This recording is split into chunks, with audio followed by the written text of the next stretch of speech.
कल जो बातें हुई, कोई आपके जहन में बात डिस्कशन वाली, किसी का कोई सवाल उसमें से?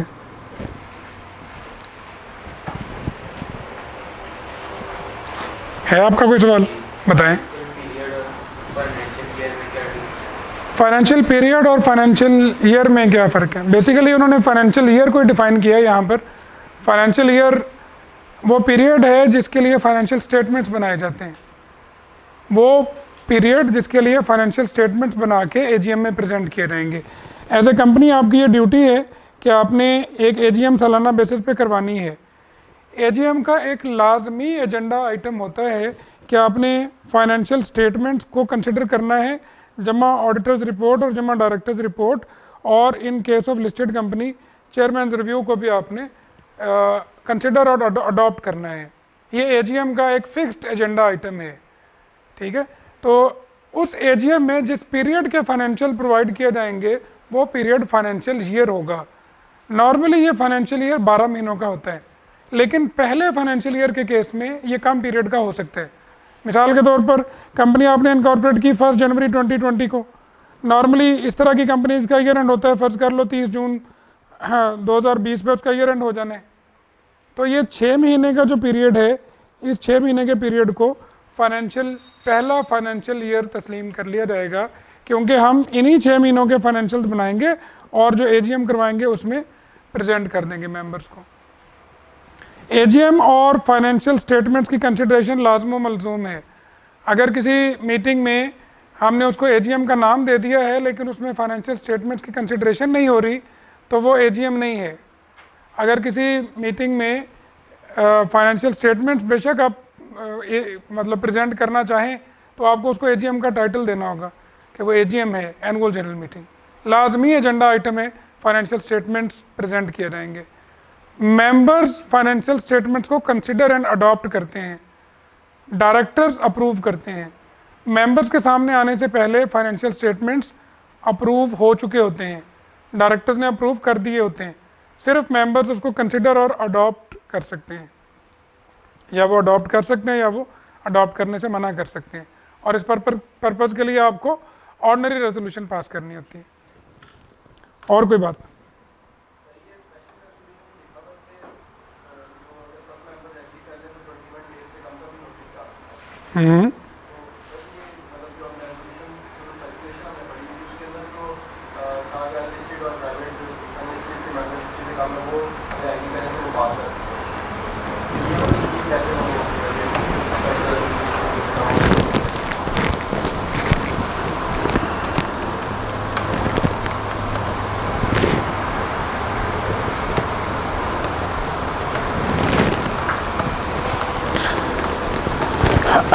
सर्कुलर आप इसको कैसे मिला रहे हैं दो चीज़ों को आपस में?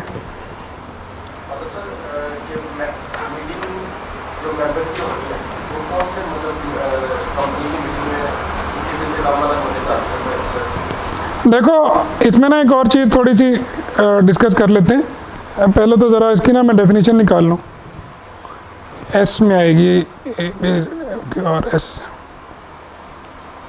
Special resolution means a resolution which has been passed by a majority of not less than 3/4 of such members of the company जिनके पास एक कि वो entitled to vote हैं,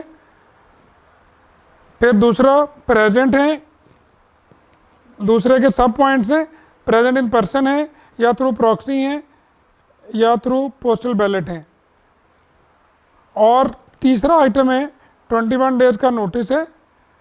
ये 3 चीज़ें उन्होंने कही हुई हैं। साथ लेकिन कहा कि अगर all the members entitled to attend and vote at the meeting agree कर जाएं तो रेजोल्यूशन एक ऐसी मीटिंग में भी पास हो सकती है जिसके लिए 21 डेज का नोटिस दिया गया होगा।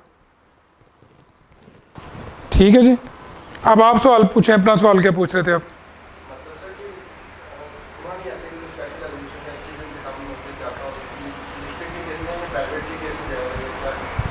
नहीं, देखो जो है ना रेजोल्यूशन बाय सर्कुलेशन के लिए आप मीटिंग बुलाते ही नहीं हैं, वो मीटिंग के बगैर रेजोल्यूशन होती है। उसमें सारे मेंबर्स को रेजोल्यूशन सर्कुलेट कर दी जाती है और सारे मेंबर उसके ऊपर साइन कर देते हैं। स्पेशल रेजोल्यूशन 3/4 मेजॉरिटी से पास होनी ज़रूरी है, रेजोल्यूशन बाय सर्कुलेशन सारे मेंबर्स की मेजॉरिटी से पास होनी ज़रूरी है, उसमें 100% मेजॉरिटी अगर होगी तो फिर ही होगा। Except for the businesses specified under subsection 2 of section 134 to be conducted in the AGM, the members of a private company or a public company which is not a listed company obviously and which has number of members less than 50, they may pass an ordinary or special resolution by circulation, but that should be signed by all the members for the time being entitled to receive notice of the meeting. इसमें सारे के सारे लोगों का sign करना ज़रूरी है, whosoever is the member। जबकि अगर आपने दूसरी जो सिनेरियो वहाँ पर लिखा हुआ है वो लिखा हुआ है कि आप लेस देन 21 डेज़ के नोटिस पर मीटिंग करना चाह रहे हैं। अगर लेस देन 21 डेज़ के नोटिस पर आप मीटिंग करना चाह रहे हैं तो ऑब्वियसली आप क्या करना चाह रहे हैं, आप चाह रहे हैं कि मैंने सर्कुलेशन से नहीं करनी, 3/4 मेजॉरिटी बस मुझे चाहिए।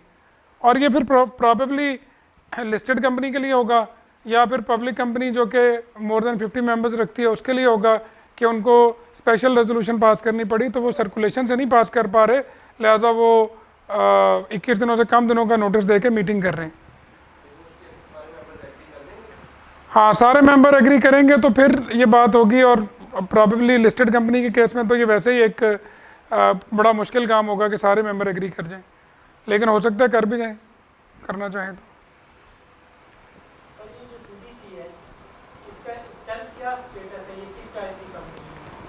सेंट्रल डिपॉजिटरी कंपनी इटसेल्फ एक कंपनी है, सेंट्रल डिपॉजिटरी कंपनी एक्ट के तहत रजिस्टर्ड है और SECP में रजिस्टर्ड कंपनी है। और ये इसके जो मेंबर्स हैं, पहले जो स्टॉक एक्सचेंजेस थी आपकी वो मेंबर थी, अब पाकिस्तान स्टॉक एक्सचेंजेस की मेंबर है और आपके जो लिस्टेड कंपनीज होते हैं वो इसके मेंबर्स होते हैं। जिस किसी के शेयर्स इसके ऊपर रखने हो उसको पहले मेंबर बनना पड़ता है। Kind of a guarantee limited company है, not having share capital.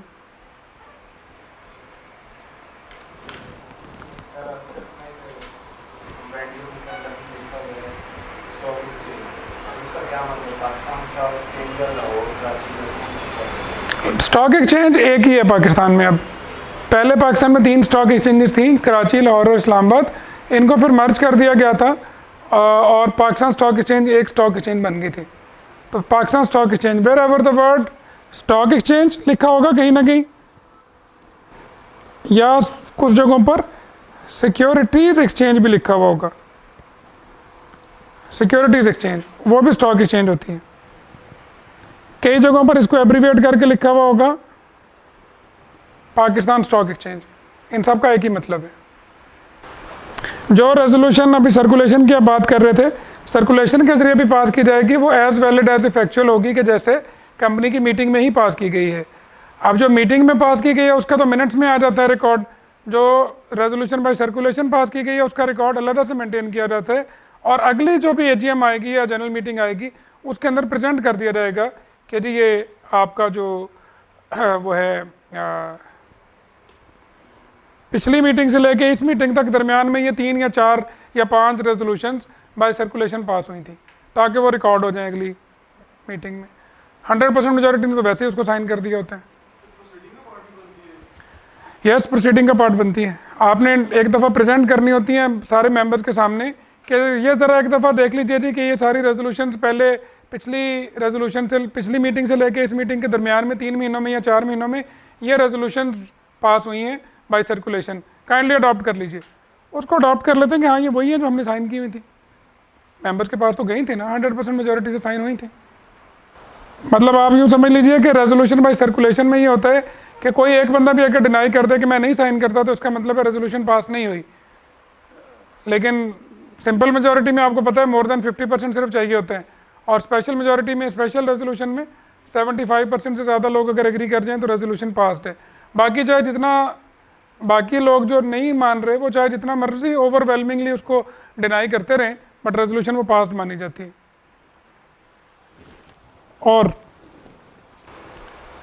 Sir हमने कंपनी लॉ में अपनी प्रीवियस क्रेडिट में ये भी बात पढ़ी थी कि अगर 75% से कोई रेजोल्यूशन पास भी हो जाए तो फिर भी अगर कोई इफेक्टिव क्लास होती है तो उसके पास राइट होता है। तो कैसे आप कह सकते हैं मतलब वो पास नहीं होता, मतलब ऐसे जनरल तो नहीं बन सकता। जी बिल्कुल, ये बात पढ़ी थी हमने कहीं पर। वो बात ये थी कि कंपनी के जो आर्टिकल्स ऑफ एसोसिएशन होते हैं ना, आर्टिकल्स ऑफ एसोसिएशन में कंपनी के मेंबर्स के राइट्स एंड प्रिविलेजेस लिखे हुए होते हैं कि अगर कोई शेयर होल्डर है तो शेयर होल्डर के राइट्स क्या हैं। अब अगर शेयर होल्डर आपके पास क्लास ए के भी हैं, बी के भी हैं, सी के भी हैं, और क्लास ए के शेयर्स के ऊपर एक शेयर के ऊपर एक वोटिंग राइट होता है, क्लास बी के एक शेयर के ऊपर 2 वोटिंग राइट होते हैं, क्लास सी के एक शेयर के ऊपर 3 वोटिंग राइट होते हैं। आपने आर्टिकल्स में भी ऐसे ही लिखा हुआ होगा। आपने आर्टिकल्स को अमेंड करना है। आर्टिकल्स को अमेंड करने के लिए कुछ नहीं करना होता, सिर्फ स्पेशल रेजोल्यूशन पास करनी है और आर्टिकल्स अमेंड हो जाते हैं। जो भी आपने आर्टिकल्स में अमेंडमेंट करनी हो, स्पेशल रेजोल्यूशन पास करें, आपके आर्टिकल्स अमेंड हो जाएंगे। शर्त यह है कि आपको आर्टिकल्स जो है ना, वो जो अमेंडमेंट आप करें वो लॉ के अगेंस्ट ना हो। आपने वो एक अमेंडमेंट कर ली, लेकिन उस अमेंडमेंट आपने क्या किया, आपने कहा जी क्लास सी के जो शेयर होल्डर्स हैं इनके पास एक शेयर के ऊपर 3 वोटिंग राइट होते हैं, अब एक के ऊपर 2 वोटिंग राइट हुआ करेंगे। हम इनके वोटिंग राइट्स को अफेक्ट कर देते हैं अपनी एक रेजोल्यूशन के ज़रिए। अब यह रेजोल्यूशन पास हो गई है, रेजोल्यूशन पास है, आपने अपनी तरफ से आर्टिकल्स अमेंड कर लिए हैं, लेकिन ये वाली स्पेशल रेजोल्यूशन उतनी देर तक इफेक्टिव नहीं होगी जितनी देर तक के इस पर्टिकुलर क्लास की, जो क्लास सी है, इनकी अलग से एक मीटिंग बुलाई जाए, उसको आप कहेंगे क्लास मीटिंग। एक क्लास मीटिंग बुलाई जाएगी और क्लास मीटिंग में इस क्लास की 3/4 मेजॉरिटी एग्री करेगी, तो फिर ये रेजोल्यूशन पास मानी जाएगी, वरना ये रेजोल्यूशन पास ही नहीं मानी जाएगी। और सो मच सो कि जब आप स्पेशल रेजोल्यूशन पास कर रहे थे तो 3/4 किसका था, प्रेजेंट का, चाहे वो प्रेजेंट इन पर्सन हो या प्रॉक्सी हो या पोस्टल बैलेट हो। ये जो 3/4 है ये क्लास का 3/4 है, ये प्रेजेंट के 3/4 की बात नहीं है यहाँ पर। तो ये वो वाली बात थी जो आपको याद आ रही है थोड़ी थोड़ी।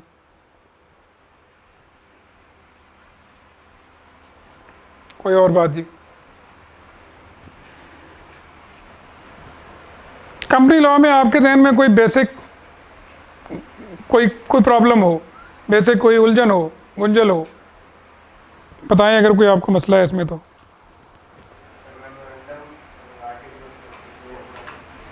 ये थोड़ा सा एक्सप्लेन कर दें। ठीक है, कर देते हैं। आपने जब वो कैफ में लॉ पास किया था तो वो इनसे वास्ता नहीं पड़ा था आपका, हैं? क्या फरमा रहे हैं? काफ़ी अरसा हो गया, कोई बात नहीं।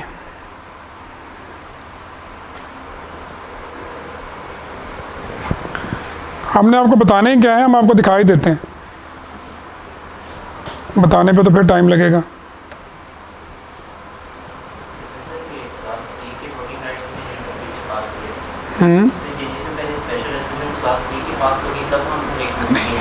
पहले company wide special resolution pass होगी, कंपनी की पूरी की स्पेशल रेजोल्यूशन पास होगी कह दी हम क्लास सी के जो राइट्स हैं उसको अमेंड करना चाहते हैं।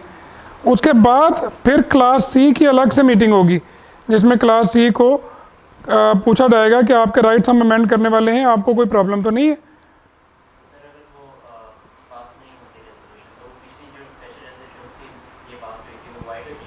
हाँ, अगर वो 3/4 मेजॉरिटी उस पर्टिकुलर क्लास की इसको एक्सेप्ट नहीं करती और वो रिजेक्ट कर देती है रादर, तो फिर ये जो रेजोल्यूशन आपने पास की थी स्पेशल रेजोल्यूशन, उसका कोई इफेक्ट नहीं रहेगा, वो वॉइड हो जाएगी।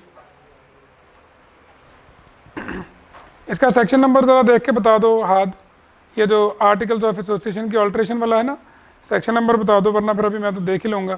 ज़रा कवर हो जाए ना कि सेक्शन नंबर कवर हो गया। Alteration of articles of association, ये कोई पहले 50 में ही है। ये होते हैं जी memorandum of association of a company limited by shares, clause by clause चल रहा होता है। पहली क्लॉज है इसकी नेम क्लॉज, सॉरी नहीं, ये टेबल ए नहीं है, ये टेबल बी है। टेबल ए फर्स्ट स्केड्यूल बेसिकली ओवरऑल एक बड़ी चीज़ है। फर्स्ट स्केड्यूल के अंदर टेबल्स हैं। Table A is articles of association, table B is memorandum of association. Memorandum of association of company limited by shares, ABC textiles private limited, SMC private limited, ये जो भी उसका नाम होगा। अगर कंपनी प्राइवेट लिमिटेड है तो उसके नाम में एबीसी टेक्सटाइल्स प्राइवेट लिमिटेड आ गया। अगर वो एसएमसी लिमिटेड है तो फिर उसने स्लैश लगा के लिखा है कि ABC textiles SMC limited. SMC private, SMC stand for single member company private limited, single member company private limited. ये उसकी नेम क्लॉज है, किसी भी रजिस्टर्ड ऑफिस की नेम क्लॉज है। वो 32 की कॉन्सेप्ट था जो आपने पूछा, 32 लिख लीजिए, पढ़ लीजिएगा। 38 लिखना, ठीक है, पहले 28 होता था, अब 38 हो गया। अच्छा, तो आपका पहली क्लॉज है नेम क्लॉज। नेम क्लॉज ऐसे ही नहीं आप लिख देते मेमोरेंडम के अंदर। नेम क्लॉज लिखने से पहले आपने रजिस्ट्रार से नेम अवेलेबिलिटी एक्वायर कर ली होती है कि जी मैं ये नाम रख लूँ कंपनी का। नेम अवेलेबिलिटी का लेटर आपके पास होता है, फिर मेमोरेंडम में आप ये नाम लिखते हैं, ठीक है। अब ये ज़रूरी हो गया है कि आपकी कंपनी के नाम में कोई ना कोई बिजनेस वर्ड हो कि आपने क्या करना है एक्चुअली। पुराने दौर में ABC प्राइवेट लिमिटेड भी नाम लिखा जाता था, लिख लिया जाता था, कोई मसला नहीं होता था। मिसाल के तौर पर निशात चूनिया लिमिटेड एक नाम है कंपनी का, Nishat Chunian power limited. Power limited में तो पावर आ गया कि ये पावर कंपनी है। निशात चूनिया लिमिटेड को देख के आप नहीं समझ सकते कि ये कंपनी क्या काम करती होगी। चूनिया तो इलाके का नाम है ना, वो मतलब चूनिया से चुनिया समझ ले तो अलग बात है, लेकिन वो ये बेसिकली नाम है इलाके का। तो इससे कोई नाम वो नहीं पता चलता कि what does the company do. आप उन्होंने एक्ट 2017 में आके कहा है कि आपने बिजनेस वर्ड लाजमी ऐड करना है कंपनी के नाम के अंदर। जो भी कंपनी बनेगी उसका कोई बिजनेस वर्ड होगा, ABC sweets limited, ABC restaurant, या जो भी आपने नाम रखना है उसका, टेक्सटाइल, लेदर, सर्जिकल। दूसरी क्लॉज होती है रजिस्टर्ड ऑफिस, और उसमें सिर्फ प्रोविंस लिखना होता है कि कहाँ पर होगा। प्रोविंस ऑफ सिंध, अगर इस्लामाबाद में बनाना है तो फिर प्रोविंस की बजाय इस्लामाबाद कैपिटल टेरिटरी लिख दिया जाता है। नाम वाली बात आपने बताई थी, तो ये नाम वाली अभी 2017 के एक्ट में आई, उससे पहले भी तो ये बात थी कि एम्बिगुअस नाम नहीं होना चाहिए कि जिससे पता ही ना चल सके कि आपका क्या बिजनेस है। नहीं, ये नहीं था वहाँ एम्बिगुअस का। तो उन्होंने कहा हुआ था ये नहीं कहा हुआ था कि उसका बिजनेस नेम होना ज़रूरी है। एम्बिगुअस होना मतलब उस वक्त ये ठीक है, डिक्शनरी वर्ड होना चाहिए। ये ना हो गया आपको बेतुका नाम रख के चल पड़ेंगे जी ये नाम क्या है। तो पुरानी कंपनियों के कई कंपनियां आप देख लें, उनके नाम लिखे हुए थे उसी तरह के। मतलब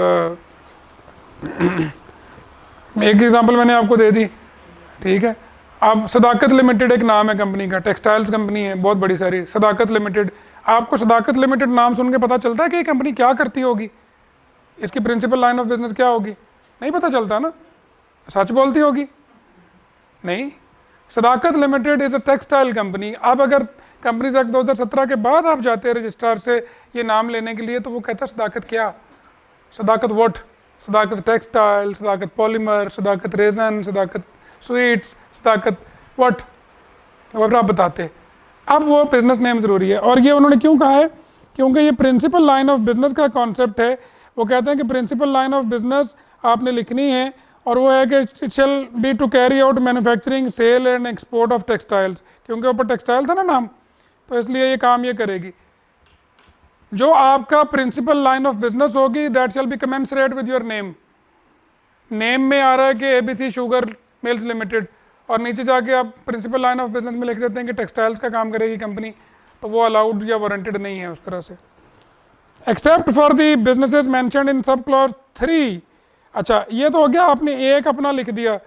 प्रिंसिपल लाइन ऑफ बिजनेस में एक क्लॉज आपने लिख देनी है कि हम ये मेजरली काम करेंगे। बाकी दुनिया का हर काम जो लीगल है, लॉफुल है, वो आप कर सकते हैं, उसमें मसला नहीं है, वो आप टेकअप कर सकते हैं। आपको कोई इजाज़त लेने की ज़रूरत नहीं है या नाम तब्दील करने की ज़रूरत नहीं है। हर वो काम जो लॉफुल है, लीगल है, वो किया जा सकता है। पुराना कॉन्सेप्ट ये था कि जितने भी आपके ऑब्जेक्ट्स होंगे, हर ऑब्जेक्ट लिखा हुआ होना ज़रूरी है जो भी काम आपने करना है। Except for the businesses mentioned in sub clause 3 hereunder, company shall engage in all lawful businesses and shall be authorised to take all necessary steps and actions in connection forth with an ancillary thereto. ठीक है, ये अब उन्होंने कहा कि notwithstanding anything contained in foregoing sub clauses, nothing contained shall be construed as empowering the company to undertake and indulge directly or indirectly in a business of banking, non-banking finance company, mutual fund, investment company। ये basically ना prohibitions हैं। ये एक undertaking ले लेता है आपसे SECP उस वक्त कि आप लिख कर दो कि आप ये वाले बिजनेसेस नहीं करोगे, क्योंकि these are all licensed businesses, they require a licence from some authority. तो लाइसेंस्ड बिजनेस सिर्फ मेमोरेंडम में लिख लेने से आप नहीं कर सकते कि हमने अपने मेमोरेंडम में लिखा हुआ था ना कि हम कुछ भी कर सकते हैं, तो banking is a legal business हम कर रहे हैं। It is legal but it is restricted, you have to get a licence then come back to us, फिर हम आपको ये अलाउ करेंगे। तो ये मेमोरेंडम की तीसरी क्लॉज है। और ये जो है ना एक स्टैंडर्ड प्रोहिबिशन क्लॉज, कंपनी जो है वो अनलॉफुल बिजनेस ऑपरेशन नहीं करेगी, कंपनी कभी भी मल्टी लेवल मार्केटिंग नहीं करेगी, पिरामिड एंड पोंजी स्कीम्स नहीं चलाएगी, और क्या आपको रिलेटेड एक्टिविटीज़ नहीं करेगी, या लॉटरी बिजनेस नहीं करेगी। Company will not engage in permissible business in any of the permissible business unless the requisite approval, permission, consent और license is obtained। आपने टेलीकॉम कंपनी बनानी है, पीटीए से लाइसेंस लेना होगा, आपने सिक्योरिटी कंपनी बनानी है, गार्ड्स प्रोवाइड करने वाली कंपनी, तो आपको इंटीरियर मिनिस्ट्री से अप्रूवल लेनी होगी। हमने तो एक शादी की कंपनी बनाई, तो उसके लिए हमें कहाँ से अप्रूवल ली? हमने इंटीरियर मिनिस्ट्री से लिए। शादी घर बनाना था, शादी दफ्तर बनाना था किसी ने, उसके लिए मैरिज ब्यूरो, उसके लिए भी ये मसला बन गया कि इंटीरियर मिनिस्ट्री से अप्रूवल लो। पता नहीं उसमें क्या मसला बना था उनको। बहरहाल ये क्या होती है multi level marketing, pyramid and Ponzi scheme, ये क्या होती हैं? Ponzi, Charles Ponzi was a person, इसकी आपने केस स्टडी पढ़िएगा। Who was Charles Ponzi, what did he do? Charles Ponzi was the first double Shah, America का डबल शाह था, नहीं अमेरिका नहीं था शायद।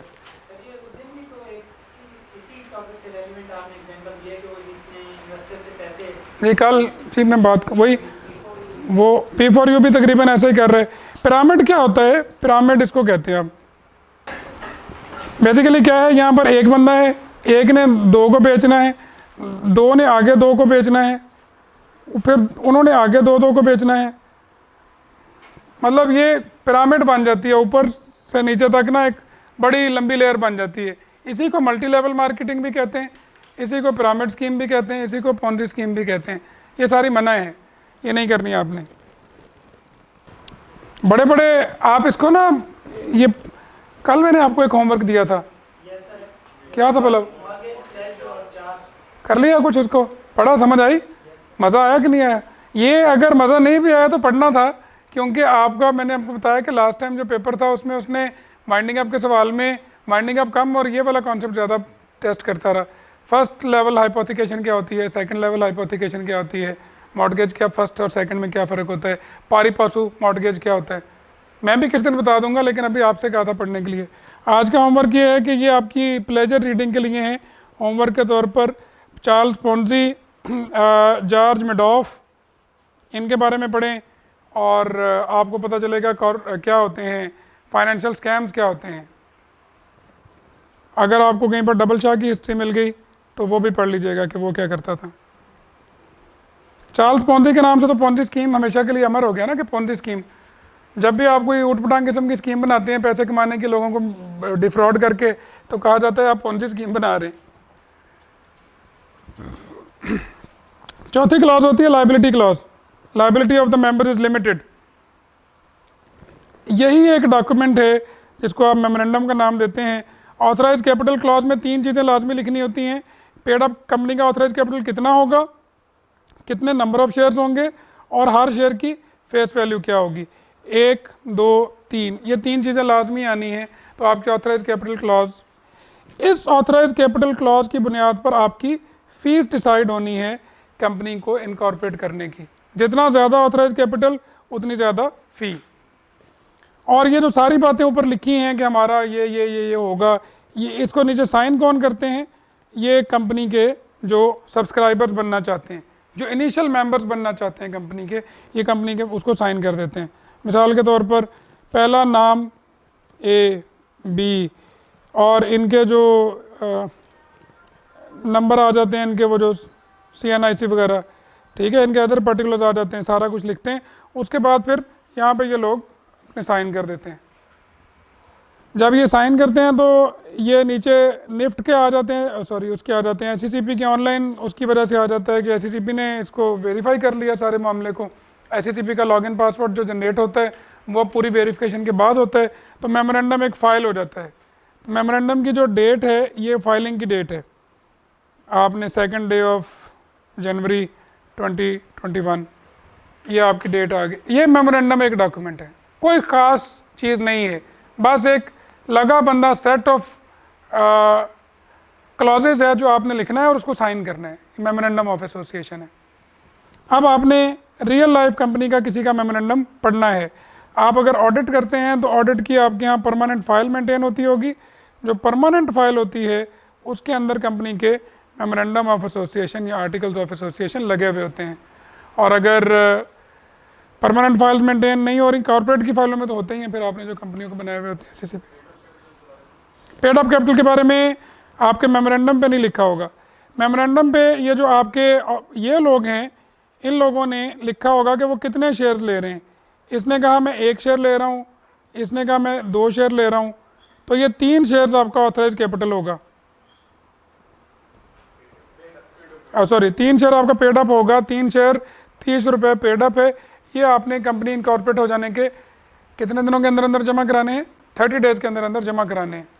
जो मेमोरेंडम के ऊपर शेयर्स इशू होते हैं, जो शेयर्स मेमोरेंडम के ऊपर इशू होते हैं, they cannot be issued for a consideration otherwise than in cash. They can only be issued against a consideration in cash, and that cash could be even cash in hand and cash at bank.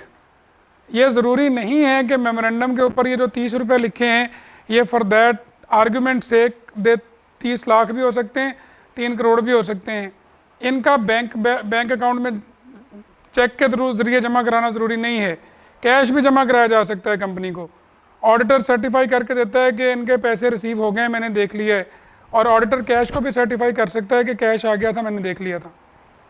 सो अगर कोई company shares issue करना चाहती है for a consideration otherwise than in cash, तो ये कहीं पर note कर लो, ये वाली बातें मैं जो आपको बताता हूँ कि ये अदरवाइज देन इन कैश कभी मेमोरेंडम पर इशू नहीं हो सकते। मेमोरेंडम के ऊपर जो भी शेयर इशू होंगे they shall always be payable in cash. आपने मेमोरेंडम पे जितने शेयर इशू किए, आपने 3 किए, उसके बाद आप जितने मर्जी शेयर इशू करना चाहें वो कर सकते हैं, मसला नहीं है। बाद में और इशू कर लो, मेमोरेंडम पे लेकिन करने। और कॉर्पोरेट सेक्रेटेरियल टिप ये है कि मेमोरेंडम के ऊपर बस 10-10, 20-20 शेयर से इशू करने चाहिए, इससे ज़्यादा नहीं करने चाहिए। उतना एक शेयर इशू करें और जान छुड़वाएं। अनलेस एंड अनटिल कि आपने कोई 2 नंबरी करनी हो और बहुत सारा पैसा कैश में लिखना हो और उतना जमा ना कराना हो, तो फिर लिख दें कि कैश में आ गए थे इतने, लेकिन वो कोई ऑडिटर मानेगा नहीं ना आपको इतना सर्टिफिकेट देने के लिए।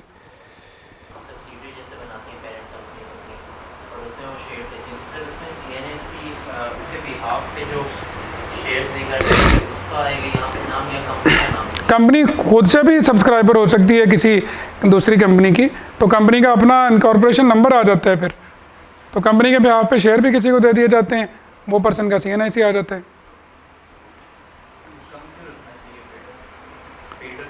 आप उसका फॉर्म 3 फाइल करें। मेमोरेंडम के ऊपर जो है ना वो आपने कैश में जमा कराना है, उतना कैश आपने दिखाना है कि जी ये कैश आ गया था कंपनी में।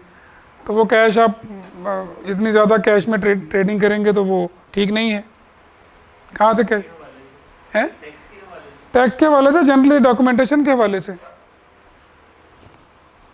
बाद में तो आपके पास 100 तरीके हैं ना कि मैंने कंपनी में जी कैपिटल लिया अगेंस्ट एसेट्स, मेरे पास एसेट्स थे, मैंने वो कंपनी को दिए, उसके अगेंस्ट कैश ले लिया।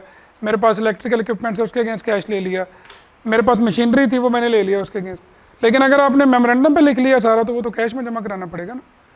मेरे पास इस तरह का केस एक दफ़ा आ गया था कि एक AOP कन्वर्ट होनी थी कंपनी में, तो AOP के एसेट्स के अगेंस्ट कंपनी के शेयर्स मिलने थे पार्टनर्स को।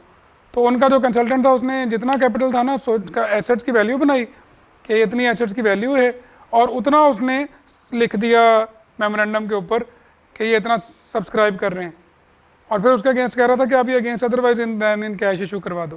क्या पॉसिबल ही नहीं है, आपने तो ये कैश में जमा कराना है। आप तो कैश राउटिंग करवानी पड़ेगी एक दफ़ा कि कैश पहले कंपनी में आए फिर कंपनी से निकले एसेट्स के लिए। ये मेमोरेंडम ऑफ एसोसिएशन था लिमिटेड बाय शेयर्स कंपनी का। ये है गारंटी लिमिटेड कंपनी का, नॉट हैविंग शेयर कैपिटल का, मिलता जुलता ही है। Principal line of business ABC hospital guarantee limited, ठीक है। Registered office situated in Balochistan. Principal line shall be to establish and run manage hospitals, और बाकी वो क्लॉजेज वही वाली। और इसमें लाइबिलिटी लिमिटेड है, इसमें सिर्फ लाइबिलिटी क्लॉज में फ़र्क आ गया है। गारंटी लिमिटेड कंपनी में और लिमिटेड बाय शेयर्स कंपनी में लाइबिलिटी क्लॉज के आगे एक नया पॉइंट ऐड हो गया है। उसमें सिर्फ यह था कि लाइबिलिटी इज़ लिमिटेड। इसमें यह भी लिखना है every member of the company undertakes to contribute to the assets of the company in the event of its being wound up while is a member or within 1 year afterwards for payment of debts and liabilities of the company contracted before he ceases to be a member and the cost, charges and expenses of winding up for the adjustment of rights of contributors among themselves such amount as may be required not exceeding। अभी आप इसको ज़रा ना इस बात को ignore करके bracket वाली को उसके अलावा पढ़ लीजिए। Every member of the company undertakes to contribute to the assets of the company in the event of its being wound up while is a member or within 1 year afterwards such amount as may be required not exceeding 5 lakh rupees. अब यहाँ पर limit of guarantee कितनी हो गई आपकी 5 लाख रुपए की। 5 लाख रुपए से ज़्यादा रकम आपको पे करने की ज़रूरत नहीं है। कल को कंपनी वाइंड अप हो जाती है अनपेड डेट्स के साथ तो इससे ज़्यादा रकम आपने पे नहीं करनी है। ठीक है, ये तो दरमियान में लिखी हुई बात है कि ये रकम क्यों पे करनी है। भाई कंपनी वाइंड अप हुई है तो अनपेड डेट्स हैं। कौन से डेट्स? जो आपके जब आप मेंबर थे तब कॉन्ट्रैक्ट किए गए थे। अगर मेरे मेंबरशिप छोड़ देने के बाद कॉन्ट्रैक्ट किए गए थे तो मैं उनके लिए ज़िम्मेदार नहीं हूँ। अगर मुझे मेंबरशिप छोड़े हुए 1 साल से ज़्यादा हो गया हुए तब भी मैं ज़िम्मेदार नहीं हूँ। मेरे मेंबरशिप छोड़ने के 1 साल के अंदर अंदर अगर कंपनी वाइंड अप हो जाती है तो मैं ज़िम्मेदार हूँ, लेकिन सिर्फ उन डेट्स के लिए जो उस वक्त कॉन्ट्रैक्ट किए गए थे जब मैं मेंबर था। और एक्सपेंसेस ऑफ वाइंडिंग अप के लिए तो मैं ज़िम्मेदार हूँ ही, और अगर adjustment of rights of contributories among themselves है तो उसके लिए भी ज़िम्मेदार हूँ। वो क्या होती है कि at the time of winding up 15 lakh रुपए रिक्वायर्ड थे और हम 4 मेंबर थे। हमारी टोटल लाइबिलिटी 20 लाख बनती थी लेकिन रिक्वायर्ड 15 लाख थे। वो 15 लाख हाथ काबू आ गया, इसी से ले लिए सारे उन्होंने 15 लाख। अब इसका राइट है कि मुझसे और दूसरे पार्टनर से 5-5 लाख रुपए रिकवर कर ले, या जो भी 3 पार्टनर्स के हिस्से में आते हैं पैसे उतने उतने रिकवर कर ले, सो दैट कि उससे अपना लॉस रिकवर कर ले। This is adjustment of rights of contributories among themselves. जिस दिन कंपनी वाइंड अप हो जाती है उस दिन के बाद हम कंपनी के मेंबर्स को मेंबर कहना बंद कर देते हैं, उस दिन हम उनको फिर कॉन्ट्रीब्यूटरीज कहते हैं।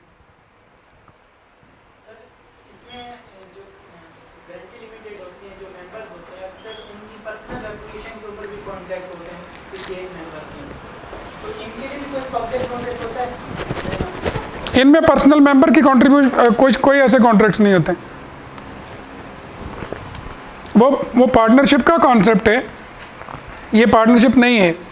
पार्टनरशिप में ये होता है कि partnership is not a separate legal person, partnership is not distinct from its members, it's owners. Partnership part and parcel है पार्टनर्स का। Firm is basically collection of partners. Rather यहाँ पर company is a separate legal person distinct from its owners. हाँ, ज़्यादातर वो होते हैं, लेकिन ये भी एक गारंटी लिमिटेड कंपनी के तौर पे बनाई जा सकती है ना। देखो इसमें क्या, एक हॉस्पिटल बनाया उन्होंने, this is for profit hospital.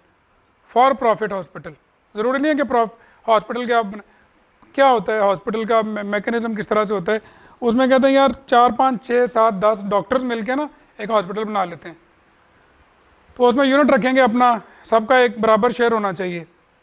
तो ठीक है, 1-1 शेयर सबका होगा, तो 10 लोग हैं, 1-1 शेयर सबका बन गया। 10 डॉक्टरों ने मिलकर एक अस्पताल बना लिया। इस तरह का अस्पताल गारंटी लिमिटेड बना लेंगे। 10 के 10 डॉक्टर मिलकर आपस में ये तय कर ले कि अगर वाइंड अप हो गया ना हमारा बिजनेस तो हम 5-5 लाख रुपए तक की लाइबिलिटीज पे ऑफ करेंगे। गारंटी लिमिटेड कंपनी बना ली। तो you can form a guarantee limited company not having share capital without making it an association not for profit. However अगर आप एसोसिएशन नॉट फॉर प्रॉफिट बनाना चाहते हैं तो भी वो यही कंपनी होगी, लेकिन उसका थोड़ा सा स्ट्रक्चर का फ़र्क होगा।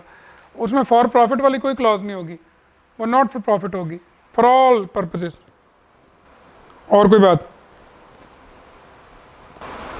ये उसके आर्टिकल्स आ गए guarantee limited not having share capital के। अब मैं ना एसोसिएशन नॉट फॉर प्रॉफिट के आपको पहले मेमोरेंडम दिखा दूँ, या ठहरिए टेबल ए देख लें पहले, जो मेमोरेंडम के बजाय ना आर्टिकल्स हैं वो भी ज़रा देख लीजिए।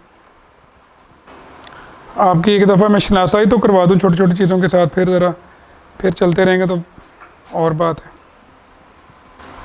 Table A, regulation for management of a company limited by shares. अब ये देख लीजिए, लिमिटेड बाय शेयर्स, कंपनी के पास ऑप्शन होती है कि वो चाहे तो अपने आर्टिकल्स खुद से बना के रजिस्टर करवाए या इसको अडॉप्ट कर ले पूरे का पूरा टेबल ए को। ये रेगुलेशंस में पहले 2-3 डेफिनेशंस हैं, फिर बिजनेस है कि बिजनेस कौन करेगा, वो कहते हैं कि डायरेक्टर्स करेंगे, और शेयर्स के बारे में बातें लिखी हुई हैं कि कब शेयर्स अलॉट कर दिए जाएंगे, कब शेयर्स की ट्रांसफ़र होगी, ट्रांसमिशन किन कंडीशंस पर होगी, ट्रांसफ़र का एक ट्रांसफ़र डीड आ गई, इसको आप इंस्ट्रूमेंट ऑफ ट्रांसफ़र भी कहा गया है लॉ में बार बार, इंस्ट्रूमेंट ऑफ ट्रांसफ़र, और इसको ट्रांसफ़र डीड भी बोला गया है बार बार। ट्रांसमिशन होती है जब कोई फौत हो जाता है तब होते हैं ट्रांसमिट शेयर्स, या कोई इंसॉल्वेंट हो जाता है। ट्रांसफ़र हो जाता है कि जब आप अपनी ज़िंदगी में ऐसी खुशी करते हैं, ठीक है। Alteration of articles of, alteration of capital, इसमें जो आपका ऑथराइज कैपिटल है उसको आप बदल सकते हैं, उसके लिए कंडीशंस लिख रखी हैं। जनरल मीटिंग्स के लिए कंडीशंस लिख रखी हैं, कब कब करनी है, नोटिस कैसे देना है, प्रोसीडिंग्स कैसे चलाई जाएंगी। ये टेबल ए इस तरह की चीज़ों के बारे में सारी बातें करता है। Table A is subordinate to Memorandum of Association. Memorandum of Association is subordinate to the Companies Act. So there cannot be any provision in Table A or in articles or memorandum which goes against the teachings of the Companies Act. ऐसी कोई provision इसके अंदर नहीं लिखी जा सकती। ठीक है, ये टेबल ए है। और कोई बात इनमें, ये सिर्फ अभी सैंपल के तौर पे दिखाया आपको, बाकी इसकी डिस्कशन तो चलती रहेगी वक्त के साथ साथ। आपने लेकिन इनको पढ़ना है, इसमें क्या चीज़ें लिखी हैं। अभी कुछ चीज़ें हो सकता है ऐसी हों जो आपकी समझ में ना आए, क्योंकि आर्टिकल जो है ना ये पूरे कंपनीज एक्ट की सारी क्योंकि प्रोविजंस को देखते हैं, तो वो अभी कुछ प्रोविजंस आपने पढ़ी भी तो नहीं हुई। ठीक है जी, फाइनेंशियल पीरियड ये है, फाइनेंशियल ईयर शायद इससे नीचे पे डिफाइन किया होगा। फाइनेंशियल पीरियड में और फाइनेंशियल ईयर में फ़र्क फिर क्या है? इन रिलेशन टू कंपनी और other body means the period in respect of which any financial statements are required to be made pursuant to this act.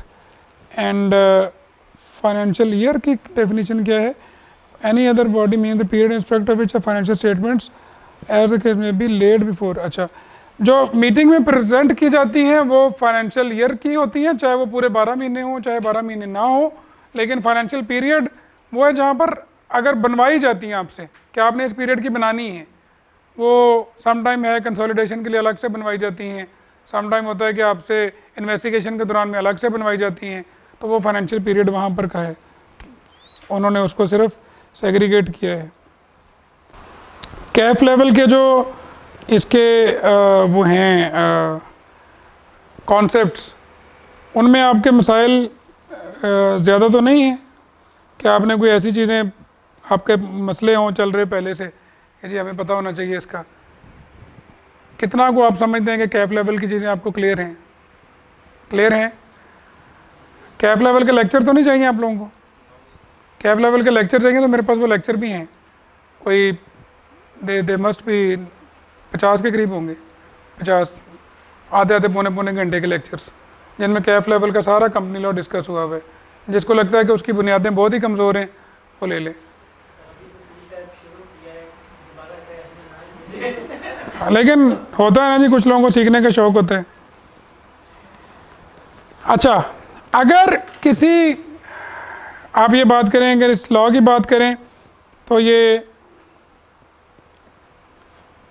इस लॉ में ना पावर्स दी गई हैं एससीसीपी को और रजिस्ट्रार को। एससीसीपी को तकरीबन तमाम पावर्स दी गई हैं कंपनी से मुतालिक।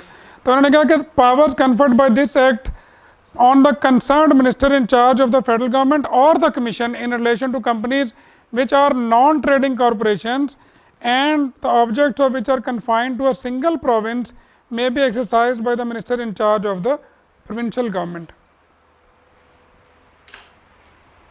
लॉ ने जगह जगह पे कहा हुआ है कि ये एससीसीपी की पावर्स होंगी, ये एससीसीपी की पावर्स होंगी, ये एससीसीपी की पावर्स होंगी। एससीसीपी से परमिशन लेंगे, एससीसीपी आपको गाइड करेगा, एससीसीपी आपसे वो मंगवा सकता है, इंफॉर्मेशन मंगवा सकता है, एससीसीपी आपसे रिकॉर्ड मंगवा सकता है। ज़ाहिर है एससीसीपी मंगवा सकता है तो एससीसीपी का जो नुमाइंदा है रजिस्ट्रार वो भी मंगवा सकता है। तो जहाँ कंपनी नॉन ट्रेडिंग कंपनी है और वो एक प्रोविंशियल कंपनी है, प्रोविंस की कंपनी है, प्रोविंस ने बनाई हुई कंपनी है, तो उसके लिए जो पावर्स हैं वो फिर कमीशन के पास नहीं होंगी, ना फेडरल गवर्नमेंट के मिनिस्टर इंचार्ज के पास होंगी, बल्कि प्रोविंशियल गवर्नमेंट का जो मिनिस्टर इंचार्ज है उसके पास वो पावर्स होंगी। कौन सी कंपनीज होती हैं जो non trading companies with purely provincial objects? 56 companies का कभी सुने? साफ पानी वाली गंदी कंपनी है ना, साफ पानी वाली गंदी कंपनी किसी ने सुनी है? नहीं सुनी आप लोगों ने। पंजाब साफ पानी कंपनी, पंजाब पंजाब पंजाब की गवर्नमेंट ने 56 कंपनियां बनाई थी जी। अतवार बाजार वाली भी है, मॉडल बाजार मैनेजमेंट कंपनी, बिल्कुल ऐसा ही है। कौन सी? वेस्ट मैनेजमेंट कंपनी है, लाहौर वेस्ट मैनेजमेंट कंपनी। ये ट्रेडिंग कंपनियां तो नहीं है। फिर ये कैटल मार्केट जो लगती हैं इसकी कंपनी अलग है। पंजाब गवर्नमेंट ने, शहबाज शरीफ साहब का जो पिछला दौरे हुकूमत था उसमें पंजाब गवर्नमेंट ने 56 कंपनियां बनाई। मकसद उसका ये था कि जो सरकारी मशीनरी है, जो सेक्रेटेरिएट है, वो पहले ही बहुत बिजी है और बहुत ज़्यादा खिदमत कर रहा है मुल्क को, कौम की पहले से ही, लिहाजा नई कंपनियां बनाई जाएं। ये जो काम है ना, इस तरह के ये नई कंपनियों के हवाले किए जाएं। यानी पूरे मुल्क में पूरे पंजाब में साफ़ पानी का मसला है तो साफ़ पानी कंपनी बना दी कि साफ़ पानी प्रोवाइड करेगी, ठीक है। वो अलग बात है कि वो कंपनी इतनी गंदी हो गई कि मतलब पानी उसने क्या देना था, कंपनी के ऊपर करप्शन चार्जेस और सारा कुछ आपको पता ही है। तो फिर 56 के 56 कंपनियों के ऊपर नैब के केसेस हैं और उनको चलाने वालों के ऊपर भी नैब के केसेस हैं। वो जो लोग तो वो सारी चीज़ें जो हैं, वो सारी कंपनियां क्या हैं, वो नॉन ट्रेडिंग कॉरपोरेशन से प्योरली प्रोविंशियल ऑब्जेक्ट्स के साथ हैं। They are not answerable to SECP, they are not answerable to federal minister in charge, they are only answerable to the provincial minister, जो भी प्रोविंशियल कॉमर्स या फाइनेंस मिनिस्टर होगा उसके तहत दी जाती है ये। सॉरी, नहीं, SECP में रजिस्टर्ड नहीं है। इनको रजिस्टर करने के लिए ना इनका रजिस्ट्रार भी अलग होता है, उसको आप कहते हैं register joint stock companies. Registrar एक तो है ना, जैसे SECP है तो SECP के रजिस्ट्रार होते हैं। SECP इस्लामाबाद में है, इसके रजिस्ट्रार पूरे हमारे मुल्क में आठ सिटीज़ में हैं इसके, लाहौर, पेशावर, कोयटा, कराची, फैसलाबाद, मुल्तान, सक्कर, इन 8 शहरों में इसके, इस्लामाबाद में। तो ये जो इनका रजिस्ट्रार है, ये जो non trading companies with purely provincial objects हैं, उसको आप कहते हैं registrar of joint stock companies. ये वहाँ नहीं बैठता जहाँ बाकी रजिस्ट्रार बैठते हैं, ये अलहदा बैठता है जहाँ पर आपकी पार्टनरशिप्स वगैरह रजिस्टर हो रही होती है ना, ये वहाँ पर बैठता है। पूंछ हाउस में इसका रजिस्टर है, लाहौर वाले का पूंछ हाउस में रजिस्टर है। यदि वो ये गवर्नमेंट की कंपनीज़ का फॉर्म 29 इसको फाइल होते हैं, गवर्नमेंट की कंपनीज़ के, गवर्नमेंट की नॉन ट्रेडिंग वाली जो कंपनीज़ हैं उनके फॉर्म A इसको, फॉर्म B इसको फाइल हो रहे होंगे, वो अप्रूवल वगैरह इससे ले रहे होंगे। एक्सटेंशन इन टाइम जहाँ SECP से लेने की ज़रूरत पड़ती है वो इससे ले रहे होंगे, क्योंकि वो सारी पावर्स इसके पास हैं। और ये गवर्नमेंट का अपना घर का बंदा होता है। गवर्नमेंट की कंपनियों को इजाज़तें मिल जाया करती हैं। सर, इससे मिलता जुलता एक कंसेप्ट हमने जो नॉमिनी अपॉइंट होता है फेडरल गवर्नमेंट की तरफ से किसी भी कंपनी में नॉमिनी डायरेक्टर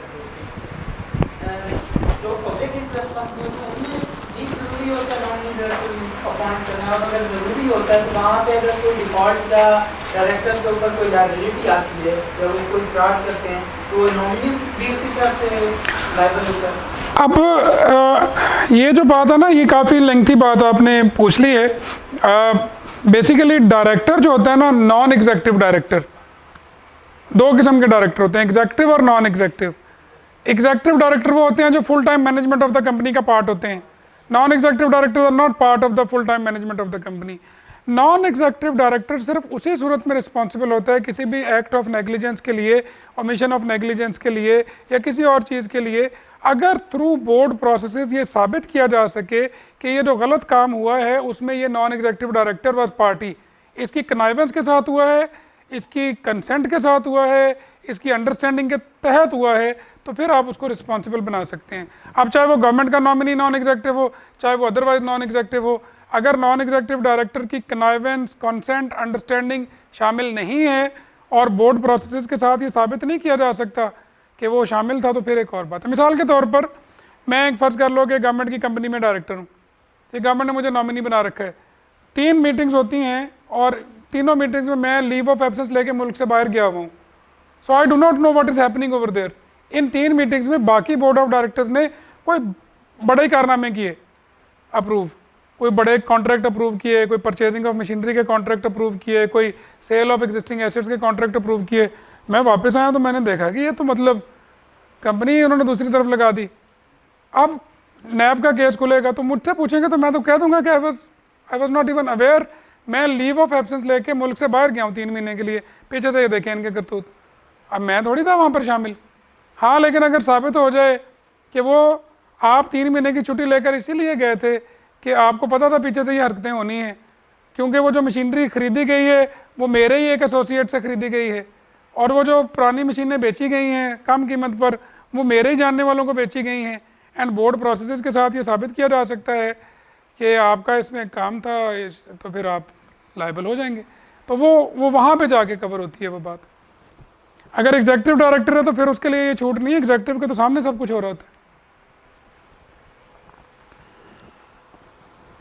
एससीसीपी के मैटर्स में और कंपनीज के मैटर्स में ना, इस तरह के मैटर्स में पाकिस्तान में वाइट कॉलर क्राइम में सज़ा का कॉन्सेप्ट अभी बहुत दूर है, अभी नहीं होती है। अभी सिर्फ पॉलिटिकली मोटिवेटेड जो इंक्वायरीज होती हैं उनमें सज़ाएँ होती हैं। पब्लिक लिस्टेड कंपनीज़ के डायरेक्टर्स को या लिस्टेड कंपनीज़ के जो CFOs को आज तक वो जेल में नहीं डाला गया इस तरह की नॉन कंप्लाइंसेस की वजह से।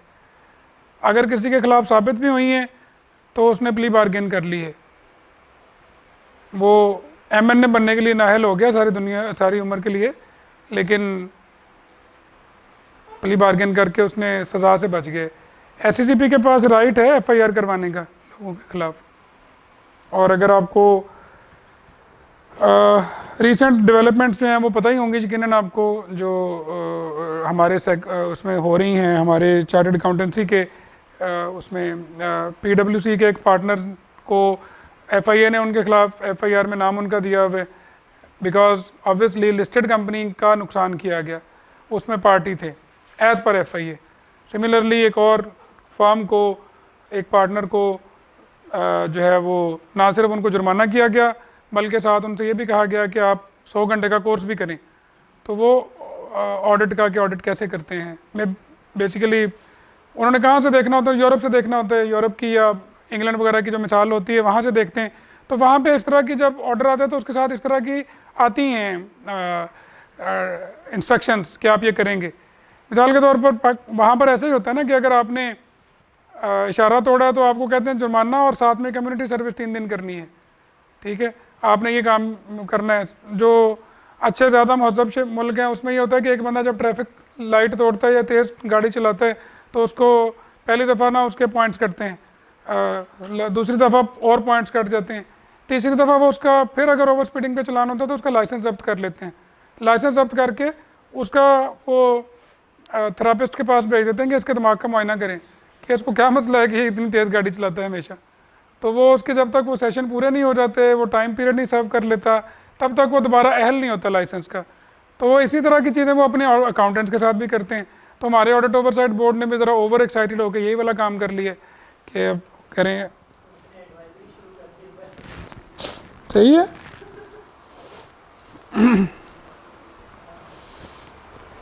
वो ना एक पंजाबी की मिसाल है कि तरबूज के बारे में कहते हैं कि जड़ा पन्नो लाल, जो आप तोड़ेंगे वो लाल ही निकलेगा।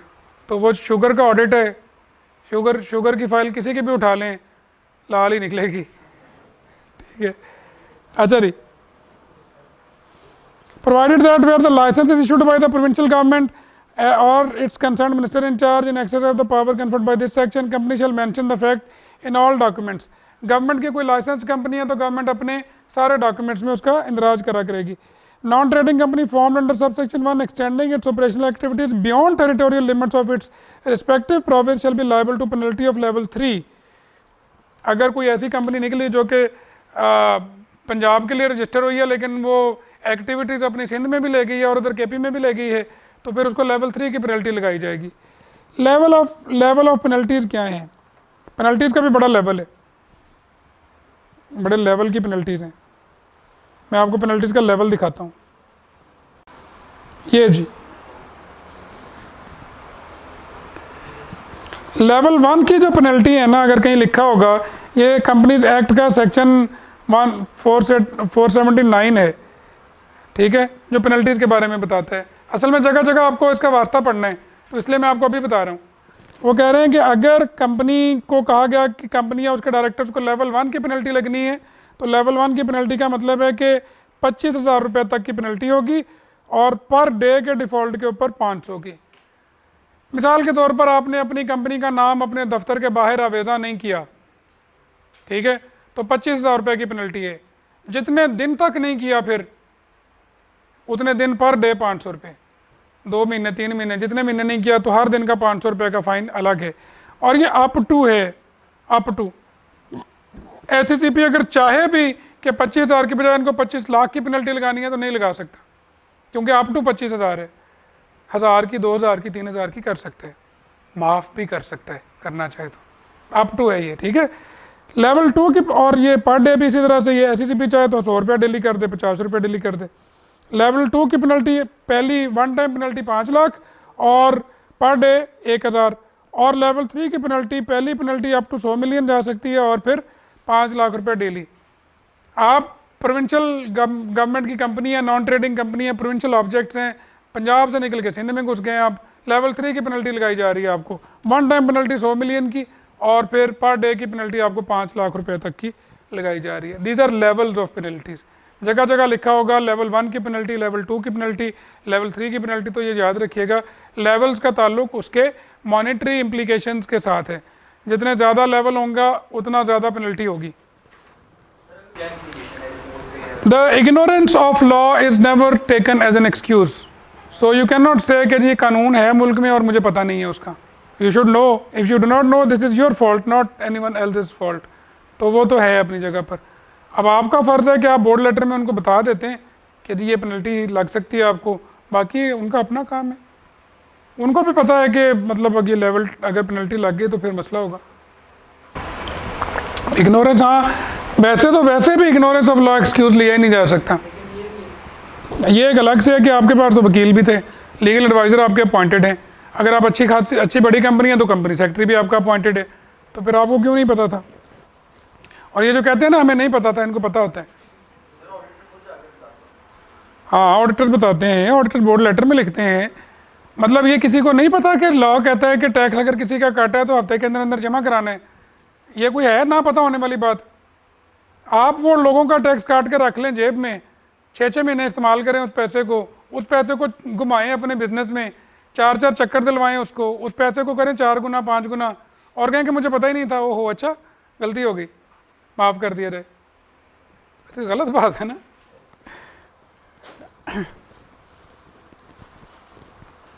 Besides, there are specific penalties as the case may be for certain defaults, including false statements, forgery, fraud, deceptive.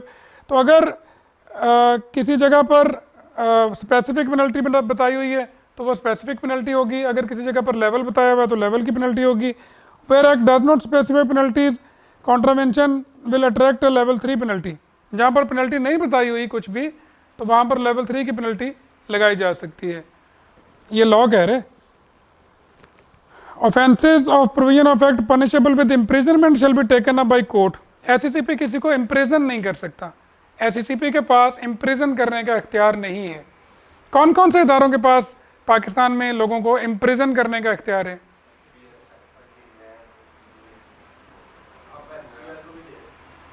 Imprison करने का इख्तियार किस किस को है? पुलिस के पास इख्तियार है लोगों को इम्प्रिजन करने का, नेशनल अकाउंटेबिलिटी ब्यूरो के पास इख्तियार है लोगों को इम्प्रिजन करने का, ठीक है। फिर आपका फेडरल इन्वेस्टिगेशन एजेंसी के पास लोगों को इम्प्रिजन करने का इख्तियार है, एंटी नारकोटिक्स फोर्स के पास लोगों को इम्प्रिजन करने का इख्तियार है, CTD के पास लोगों को इम्प्रिजन करने का इख्तियार है। सॉरी AML एक्चुअली क्या, AML is not something, AML is being operated by financial monitoring unit, ठीक है। And financial monitoring unit is an instrumentality which uses all these. वो पुलिस से भी मदद ले लेते हैं, वो FIA से भी ले लेते हैं मदद, FBR से भी ले लेते हैं। अच्छा, FBR के पास भी आप लोगों को पकड़ने का इख्तियार आ गया, बट FBR पकड़ता खुद नहीं है, वो FIR करवाता है। सेल टैक्स में FIR करवाता है आपका FBR। बात होगी act to override any provision of this act shall have effect notwithstanding anything contained in any other law or the memorandum of the company or in any contract or agreement executed by it। अगर किसी agreement में, किसी contract में आपने कोई ऐसी बातें आपस में तय कर ली हैं जो कंपनीज एक्ट के खिलाफ हैं, तो कंपनीज एक्ट प्रिवेल करेगा। आपके लॉ की बातें जो आपने एग्रीमेंट में लिख ली हैं बातें, वो प्रिवेल नहीं करेंगी, ठीक है। और अगर आपके मिसाल के तौर पर आपने मेमोरेंडम या आर्टिकल्स बनाए, आज कानून के तहत बनाए, आज वो ठीक हैं, कल को कानून तब्दील हो जाता है, तो आपके मेमोरेंडम और आर्टिकल भी मान लिया जाएगा तब्दील हो गए हैं साथ ही। ये नहीं माना जाएगा कि वो पुरानी प्रोविजन कोई अपनी जगह स्टैंड कर रही होगी। अगर लॉ ने किसी चीज़ की इजाज़त वापस ले ली है तो आपके मेमोरेंडम और आर्टिकल से निकल जाएगी वो ऑटोमेटिकली।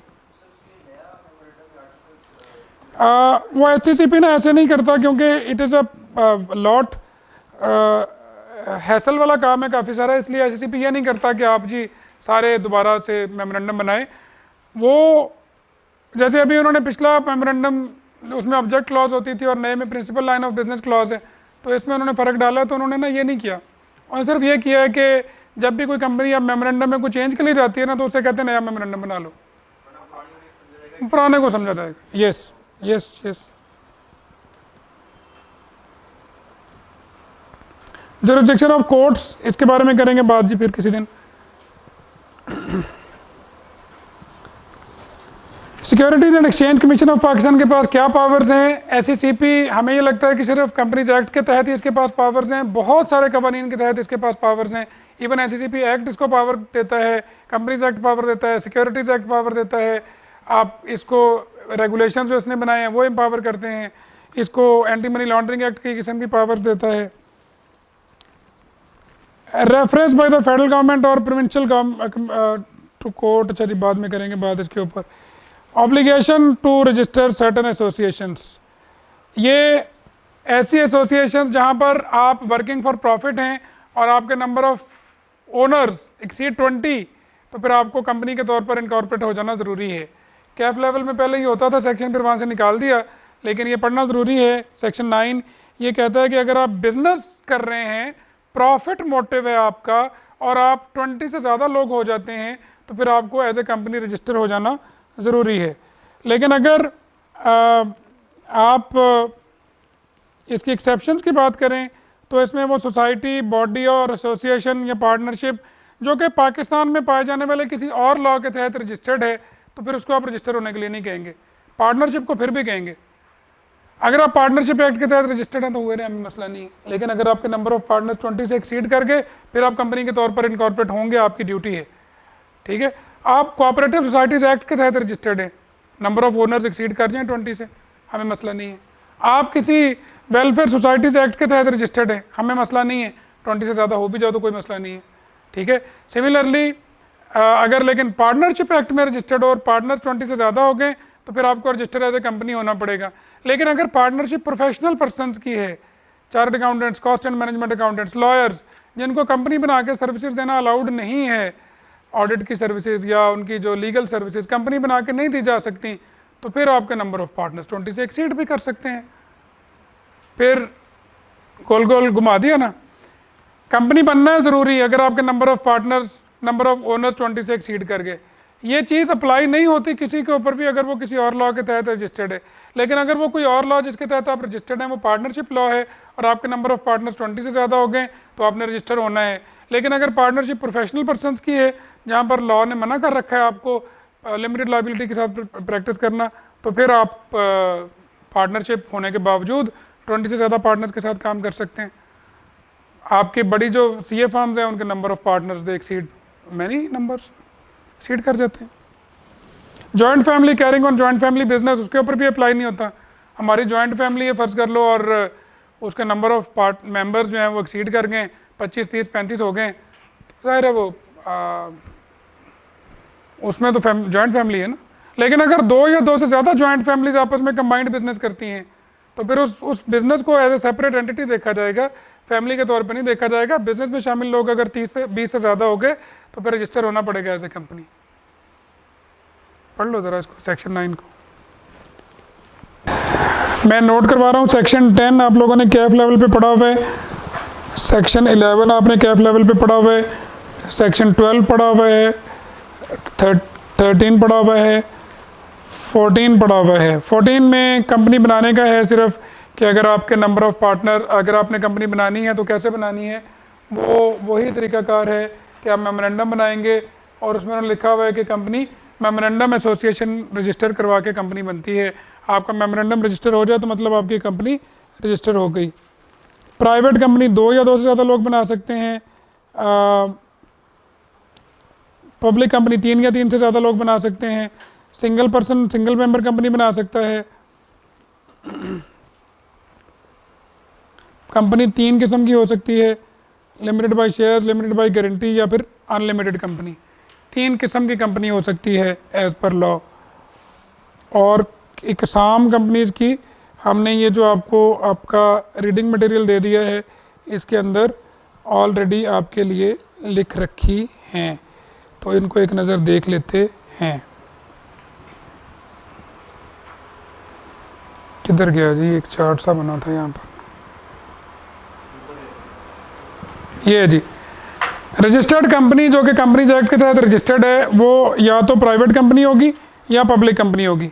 अगर वो प्राइवेट है तो वो सिंगल मेंबर होगी या फिर other than single member private होगी।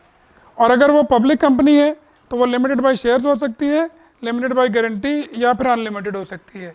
अगर वो लिमिटेड बाय शेयर्स है तो पब्लिक अनलिस्टेड हो सकती है या पब्लिक लिस्टेड हो सकती है। और ये लिमिटेड बाय गारंटी और अनलिमिटेड जो हैं ये आगे 2 टाइप्स की होती हैं, या तो हैविंग शेयर कैपिटल या फिर not having share capital. Same applies to this. अगर आपने सिंगल मेंबर कंपनी बनानी है तो 1 मेंबर के साथ बनाई जा सकती है। अदर दैन सिंगल प्राइवेट बनानी है तो 2। प्राइवेट कभी भी बनानी है तो 3 मेंबर्स के, सॉरी पब्लिक कभी भी बनानी है तो 3 या 3 से ज़्यादा के साथ बनेगी। प्राइवेट कंपनी हमेशा लिमिटेड बाय शेयर्स होगी, ऑलवेज। पब्लिक अलबत्ता ये तीनों हो सकती हैं। बात करते हैं उसके बारे में। पब्लिक अनलिस्टेड कंपनी, आप जब भी कंपनी बनाते हैं तो पब्लिक अनलिस्टेड 3 मेंबर्स के साथ बनती है। इसको बाद में आप लिस्टेड करवा लेते हैं। जब आप लिस्टेड करवा लेते हैं तो मिनिमम नंबर ऑफ मेंबर्स वाली बात वो रहती नहीं है, कोई लॉजिकल नहीं रहती, क्योंकि आप तो स्टॉक एक्सचेंज के रेगुलेशन फॉलो करने होंगे ना। तो लिस्टेड कंपनी में कम से कम 500 एप्लीकेशन आती हैं तो फिर ही कंपनी लिस्टेड होती है। बनी 3 के साथ ही थी, आप स्टॉक एक्सचेंज, आप मेंबर 500, 600, 1000 हो गई इसका, तो वो बात ख़त्म होगी कि मिनिमम नंबर ऑफ मेंबर्स कितने होंगे। ठीक है। डायरेक्टर्स की बात अलबत्ता है, सिंगल मेंबर कंपनी में मिनिमम 1 डायरेक्टर होना ज़रूरी है। अदर प्राइवेट में मिनिमम 2 डायरेक्टर होना ज़रूरी है। पब्लिक में 3 डायरेक्टर होना ज़रूरी है, लेकिन पब्लिक में ये जो लिस्टेड है इसमें कम से कम 7 डायरेक्टर हमेशा होना ज़रूरी है। ये टाइप्स ऑफ कंपनीज़ हैं। कंपनीज़ एक्ट के तहत यही वाली कंपनीज़ होती हैं। इन कंपनीज़ के अलावा सिर्फ एक और कंपनी होती है जो कि कंपनीज़ एक्ट के तहत रजिस्टर होती है, उसको कहते हैं एसोसिएशन नॉट फॉर प्रॉफिट। इसके अलावा और कोई कंपनी रजिस्टर नहीं की जाती है।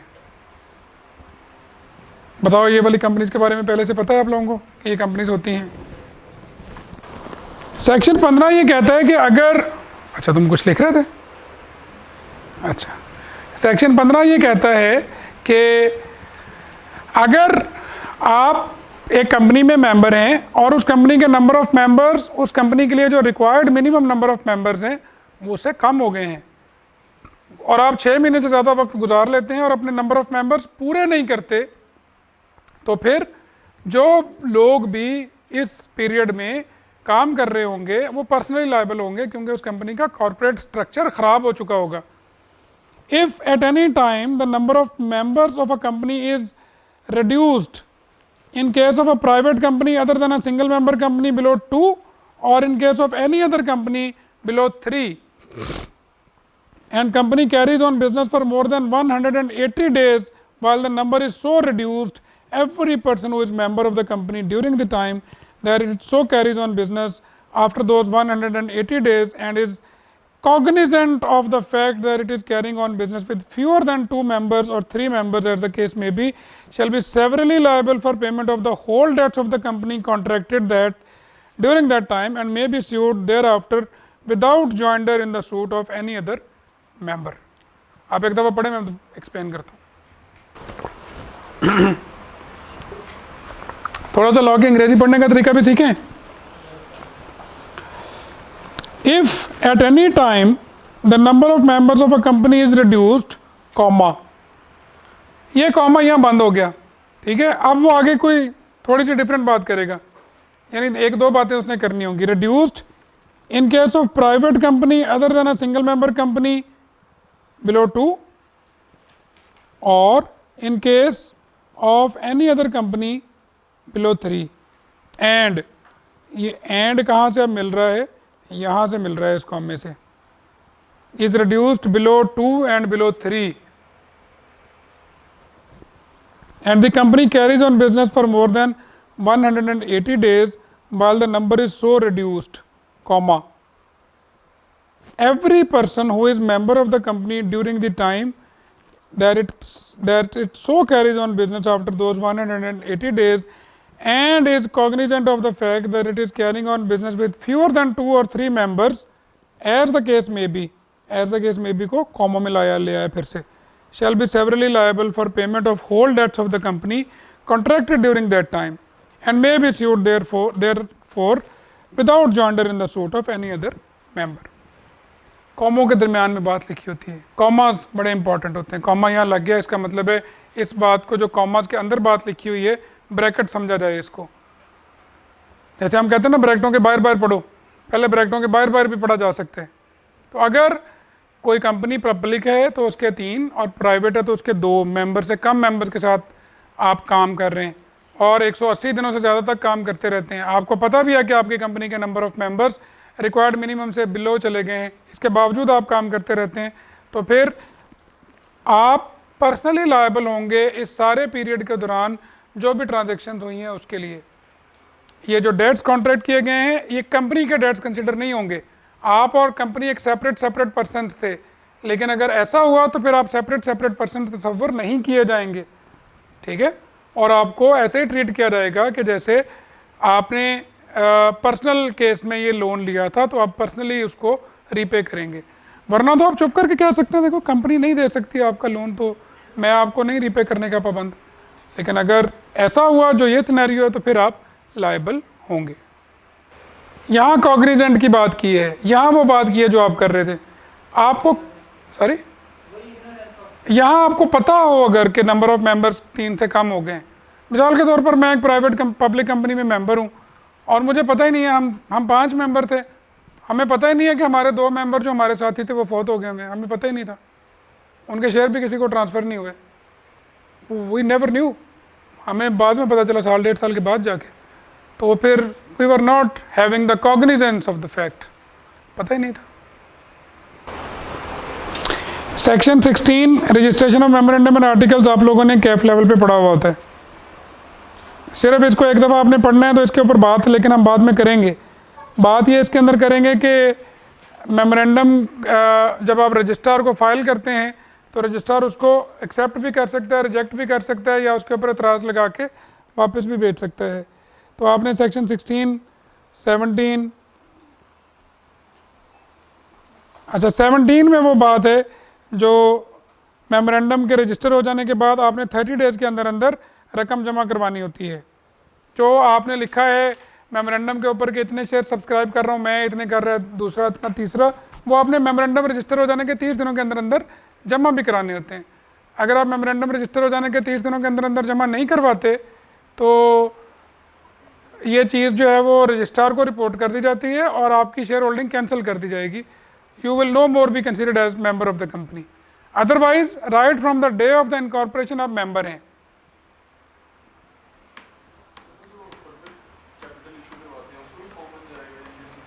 ऑडिटर का सर्टिफिकेट नहीं, ऑडिटर का सर्टिफिकेट सिर्फ इसी के लिए जाता है जो मेमोरेंडम के ऊपर होता है. That's what I subscription money. Yes, Aahista Aahista ना SCCP ने ये टाइट कर देना है रेगुलेशंस में. अभी SECP ने ये कर दिया है कि अगर आपके नाम से लॉगिन जनरेट करना है तो आपका मोबाइल नंबर चाहिए जो आपके नाम पे रजिस्टर्ड हो। अगर आपके नाम पे मोबाइल नंबर रजिस्टर्ड नहीं है तो आप का लॉगिन नहीं बन सकता, आप कंपनी के प्रमोटर नहीं हो सकते। ठीक है, अब SECP के लिए कोई मुश्किल नहीं है, वो आपके से कह दे कि यस वी आर रेडी, आपका certificate of incorporation is being issued, पैसे जमा करवाएं, पहले कंपनी का अकाउंट खोलें, उसमें पैसे जमा कराएं। बैंक को भी वो एक इंस्ट्रक्शन दे सकते हैं कि इनका प्रोविजनल अकाउंट खोलें और उसमें पैसे जमा कराएं, फिर सर्टिफिकेट इशू करेंगे। कर सकते हैं वो, सिर्फ वो क्यों नहीं करते हैं? ईज़ ऑफ डूइंग बिजनेस के लिए। वर्ल्ड बैंक का एक इंडिकेटर है कि ईज़ ऑफ डूइंग बिजनेस जो है ना वो बेहतर होनी चाहिए। ये ना हो कि यार गैर न ज़रूरी मुझे चीज़ों में उलझाया हुआ है, आपने कारोबार करने तो लोगों को। तो ये जो वर्ल्ड इंडेक्स है ना ईज़ ऑफ डूइंग बिजनेस, ये मल्टीनेशनल कंपनीज़ में सर्कुलेट किया जाता है। बाहर दुनिया को पता होता है कि पाकिस्तान में बिज़नेस करना, इंडिया में या बांग्लादेश में, उनके पास 4-5 हो ना अगर, तो वर्ल्ड बैंक को देखते हैं कि वर्ल्ड बैंक कहाँ रिकमेंड कर रहा है कि कहाँ पर ईज़ ऑफ डूइंग बिजनेस ज़्यादा है। तो फिर अगर वो आप इस तरह की चीज़ों में लोगों को उलझा दें तो लोग कहते हैं यार यहाँ पे कारोबार मत करो, यहाँ पे ईज़ ऑफ डूइंग बिजनेस नहीं है। आपका क्या ख्याल है, ease of doing business Pakistan में ज़्यादा है या इंडिया में?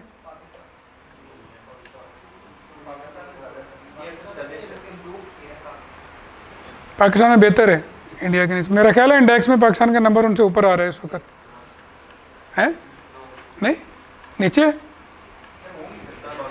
चेक कर लीजिएगा, चेक कर लीजिएगा। वो इस्टेब्लिश्ड है लेकिन उनके यहाँ कारोबार करना मुश्किल है, उनके यहाँ कारोबार करना आसान नहीं है। पाकिस्तान में कारोबार करना आसान है ड्यू टू द फैक्ट कि वहाँ पर इस्टेब्लिश क्यों है, वो एक बहुत बड़ी मार्केट है, 1.5 अरब लोगों की मार्केट है। सो वो एक एज वो ले जाते हैं। किसी ने मोटरसाइकिल बनाने का कारखाना लगाना है तो वहाँ लगाना ज़्यादा पसंद करेगा क्योंकि वहाँ पे खपत ज़्यादा है। यहाँ पे उनके एक सूबे जितनी आबादी है, यूपी जितनी आबादी है ना यहाँ पर सिर्फ, तो वो वहाँ पर उनके पास पूरे मुल्क का लाइसेंस आता है। वहाँ पर जो है ना, हमारे यहाँ तो है किसी को भी रख लो, आप चाहो माइकल को रख लो, चाहो तो पीटर को रख लो, चाहो तो हाथ को रख लो, चाहो तो हसनैन को रख लो कंपनी में काम करने के लिए। वहाँ पर तो आप वो you can not employ people properly. ठीक है ना, वहाँ पर एक होता है कि आपने अगर एक ज़ात के लोग रख लिए तो फिर दूसरी ज़ात के लोग जो कहेंगे कि ये हमसे नीचे हैं, इनको नहीं रख सकते, इनको हम साथ नहीं बिठा सकते, ये हमारे साथ नहीं बैठेगा, इसके बैठने का अलग इंतज़ाम करो, ऐसे खा पी नहीं सकते, मसला है बड़ा।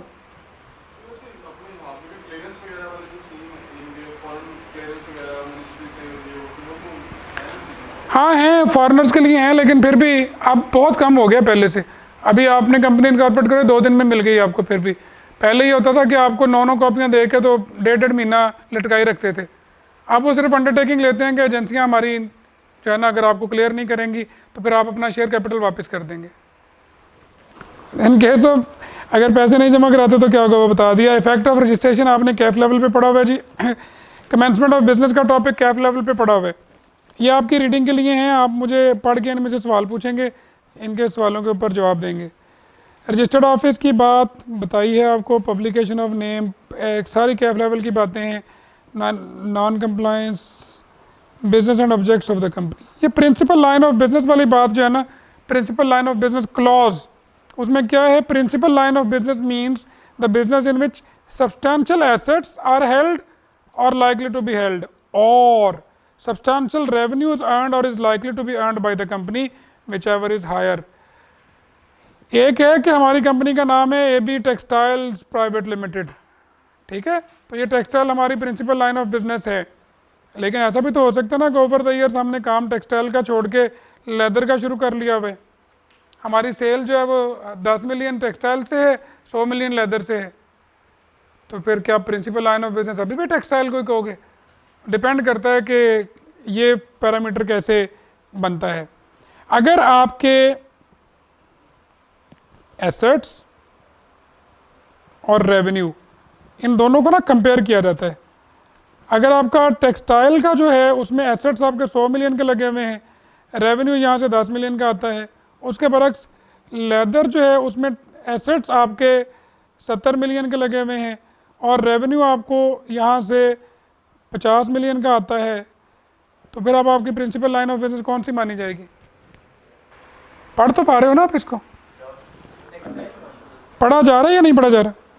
टेक्सटाइल में 100 मिलियन के एसेट्स हैं और 10 मिलियन का रेवेन्यू है। लेदर में 70 मिलियन के एसेट्स हैं, 50 मिलियन का रेवेन्यू है। हमारी प्रिंसिपल लाइन ऑफ बिजनेस कौन सी मानी जाएगी? ऊपर डेफिनेशन दी हुई है, business substantial assets are held और लाइकली टू बी हेल्ड, और सब्सटैंशियल रेवेन्यू इज हेल्ड और is likely to be held, whichever is higher. What is higher? Highest क्या है?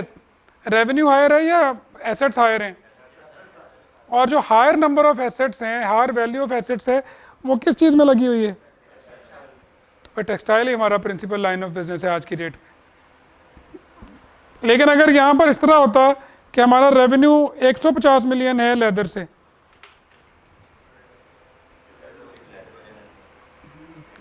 एसेट्स और revenue whichever is higher है ना, तो revenue is higher even in higher than the assets, तो अब हमारा ये हो जाएगा principal line of business.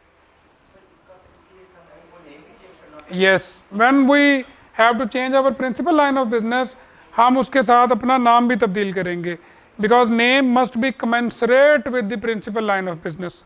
Name of the company must be sorry, पैसे तो आ रहे हैं ना, गुडविल खराब हो रही है तो क्या? गुडविल पहले टेक्सटाइल के साथ थी, तो टेक्सटाइल में अगर इतनी गुडविल होती तो टेक्सटाइल हमेशा ऊपर होता हमारा। अब हमारा लेदर ऊपर है, तो फिर अब हम एबीसी लेदर हैं।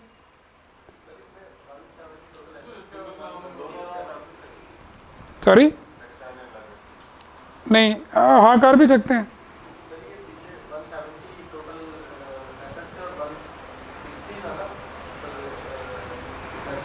यार मैं साफ जगह पे लिख देता हूँ, मुझे पता था किसी ना किसी ने ये पूछ लेना है।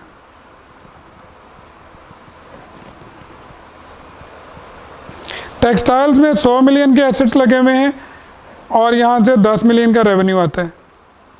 लेदर में 70 मिलियन के एसेट्स लगे हुए हैं और यहाँ से 50 मिलियन का रेवेन्यू आता है। इस केस में टेक्सटाइल है हमारा, क्योंकि रेवेन्यू और assets whichever is higher, इसका रेवेन्यू, इसके एसेट्स हायर हैं, इसका रेवेन्यू हायर है, लेकिन जो हायर है उनमें से कंपैरिजन में कौन सी चीज़ हायर है? एसेट्स हायर हैं तो टेक्सटाइल। लेकिन अगर ये 150 हो जाए फिर क्यों एसेट्स हायर हैं? टोटल को नहीं करना ना आपने, the assets engaged in that particular business करना है। Assets engage in that particular business of textile are 100 million, जो कि हायर हैं 70 मिलियन से, जो कि लेदर में लगे हुए हैं। But the revenue of leather is higher even the assets of the textile. ये ना ऐसे आई कैप ने ही एक्सप्लेन किया हुआ है अपनी कैफ 3 की स्टडी टेक्स्ट में, आई कैप ने एक्सप्लेन किया हुआ है इसी तरह से। इसको देखने से बनता भी इस तरह से ही है। क्या ये लॉजिकल है या लॉजिकल नहीं है, वो एक अलग बात है। बस उन्होंने कोई ना कोई यार्ड स्टिक बनाना था ना कि जी कैसे माना जाएगा कि कौन सी चीज़ प्रिंसिपल लाइन ऑफ बिजनेस है। ओहो हो, ये क्या काम ख़राब हो गया, पढ़ेंगे कैसे अब इसको? ओहो, अच्छा जी, a company shall not engage in a business which is, principal line of business की बात करते हुए कर रहे, prohibited by any law for the time being in force, वो नहीं आप करेंगे। Company shall not engage in any business which is restricted by any law, rules or regulations unless necessary license, registration, permission or approval has been obtained or compliance with any other condition has been made। ये किस चीज़ की बात हो रही है? ये वही जो भी बताया कि लाइसेंस एक्टिविटीज़ हैं, नॉट फॉर प्रॉफिट या इवन 42 का लाइसेंस आपने लेना है तो फिर ही आपकी नॉट फॉर प्रॉफिट कंपनी बनेगी, तो ये उसकी बात है। नहीं, उनका मेमोरेंडम तो उसी कंपनी के तौर पर ही बनता है, लेकिन रजिस्ट्रार उनका मेमोरेंडम एक्सेप्ट ही उस सूरत में करता है कि जब उनका वो लाइसेंस अवार्ड हो चुका होता है। मिसाल के तौर पर 42 कंपनी आपने बनानी है, एसोसिएशन नॉट फॉर प्रॉफिट, अगर एससीसीपी से लाइसेंस नहीं लिया आपने तो रजिस्ट्रार आपकी कंपनी को इनकॉर्पोरेट ही नहीं करेगा, वो इनकॉर्पोरेट करने से पहले आपसे लाइसेंस मांगेगा।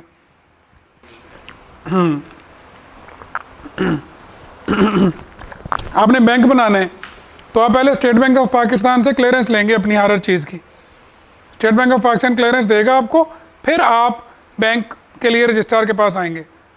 वरना पहले आप स्टेट बैंक से ही बात करेंगे कि जी मुझे वो कंपनी बनानी है, वो कहेंगे लाओ प्रपोज्ड मेमोरेंडम, लाओ प्रपोज्ड आर्टिकल्स, लाओ अपने डायरेक्टर्स के प्रोफाइल, लाओ प्रमोटर्स के प्रोफाइल, बेशुमार चीज़ें, सारा कुछ। फिर स्टेट बैंक कहेगा ओके यू आर अलाउड, फिर वो लाइसेंस लेके आप रजिस्ट्रार के पास आएंगे कि आप मेरी ABC बैंक लिमिटेड रजिस्टर कर लो। ठीक है, तो ये मेमोरेंडम के बारे में अगला जो सेक्शन है 27, 28 ये आपने पढ़े हुए हैं कैफ लेवल के ऊपर। पढ़ने हैं आपने। 30 सिंपल है, वैसे ही जनरली बात करता है कि whatever memorandum whenever it is registered it is deem to contain the powers, के बोरोइंग्स आप कर सकते हैं, लेकिन कहाँ से कर सकते हैं ये इंपॉर्टेंट बात है। Notwithstanding anything contained in this act or in any other law for the time being in force, or the memorandum or the articles, memorandum and articles of a company shall be deemed to include and always to have included the power to enter into any arrangement for obtaining loan, advances, finance, credit as defined in the Banking Companies Ordinance, and to issue other securities not based on interest for raising resources from a scheduled bank, financial institution or general public. Banks, financial institutions से आप loan ले सकते हैं या फिर आप securities issue कर सकते हैं। Securities can be issue to any body. Securities कौन सी हैं? TFCs हैं, PTCs हैं, टर्म सर्टिफिकेट्स हैं। तो ये आपके मेमोरेंडम में ऑलरेडी पावर मानी जाएगी कि ऑलरेडी कंटेंड है to issue shares and to issue to issue securities to raise finances. ये भी वैसे कैफ लेवल की ही बात है। 31 भी कैफ लेवल की बात है, 32 भी ऑल्ट्रेशन ऑफ मेमोरेंडम, ये सारा कुछ वहाँ पे आया होता है। 33 भी, 34 भी, 35 भी, 36। जी जी, मैं उसके ऊपर आपके साथ इसीलिए बात कर रहा हूँ। अभी जितने सेक्शन गुजरे हैं उनके लेवल ऑफ टेस्टिंग के हवाले से ही बात की है। ऑल्ट्रेशन ऑफ आर्टिकल्स अभी हमने डिस्कस कर लिया था। Copies of memorandum 40। अच्छा, 41 तक जी बात हम आज कंक्लूड करते हैं। आज हम यहीं तक ही कर सकते हैं। 42 की कंपनीज, 42 की रजीम, इसके ऊपर और थर्ड शेड्यूल ये इंशाल्लाह नेक्स्ट हमारी जो क्लास होगी उसमें पढ़ेंगे नेक्स्ट थर्सडे को। मीनवाइल में try to arrange a book of bare law. उन्होंने अभी तक कंफर्म नहीं किया वेदर और नॉट दे आर प्रिंटिंग। आप यूज़ करें, आपके ऑफिसेस वगैरह में आपको मिल जाएगी। नहीं मिलती तो फिर ये ऑनलाइन वो SECP की वेबसाइट पर पड़ी हुई है, कंपनीज एक्ट पड़ा हुआ है, ठीक है, ये ले लो और इसको रीड आउट करो। रीडिंग करना ज़रूरी है, और जब रीडिंग करो तो साथ में कोई पेंसिल कागज़ खुला रखो और चीज़ें जॉट डाउन करते जाओ साथ साथ, क्योंकि ये बड़ा ज़रूरी है कि आपने सारा रीड आउट किया हुआ हो।